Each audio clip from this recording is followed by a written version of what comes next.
কাশিতে উপকারী 10টি ফল। ঠান্ডা কাশিতে ভুগছেন? চিন্তা নেই, আজ আপনাদের জানাবো এমন 10টি ফলের কথা যা প্রাকৃতিকভাবেই আপনাকে আরাম দেবে ঠান্ডা ও কাশি থেকে। আমলকি। ভিটামিন সিতে ভরপুর আমলকি ঠান্ডা ও কাশির জন্য এক দুর্দান্ত ওষুধ। প্রতিদিন একটি আমলকি শরীরের রোগ প্রতিরোধ ক্ষমতা বাড়ায়। কমলা বা মাল্টা। কমলা বা মাল্টা গলা নরম রাখে এবং ঠান্ডাজনিত জীবাণুর বিরুদ্ধে কাজ করে। এতে থাকা অ্যান্টিঅক্সিডেন্ট শরীর রাখে ফুরফুরে। লেবু।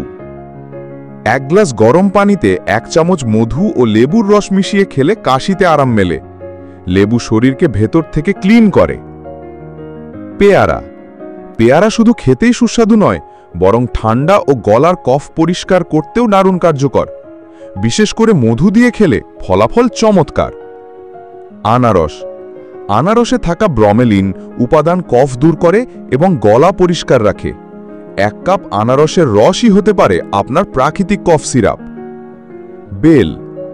বেল শরবত ঠান্ডা ও বদহজমে খুব ভালো কাজ করে। এটি প্রাকৃতিকভাবে শরীর ঠান্ডা রাখে। তাল। গরমে যেমন তাল ঠান্ডা দেয়, তেমনি ঠান্ডা লাগা ও গলা ব্যথায়ও তাল খুব উপকারী। তালের রস বা দোড়া শরীর ঠান্ডা রাখে। ডালিম মানে আনার। ডালিমে আছে শক্তিশালী অ্যান্টিঅক্সিডেন্ট যা ঠান্ডার সময় রোগ প্রতিরোধ শক্তি বাড়িয়ে তোলে। কিশমিশ। 1 কাপ গরম পানিতে ভেজানো কিশমিশ কাশির কষ্ট কমায় ও গলা নরম রাখে। রাতে ঘুমের আগে খাওয়া ভালো। পাকা পেঁপে।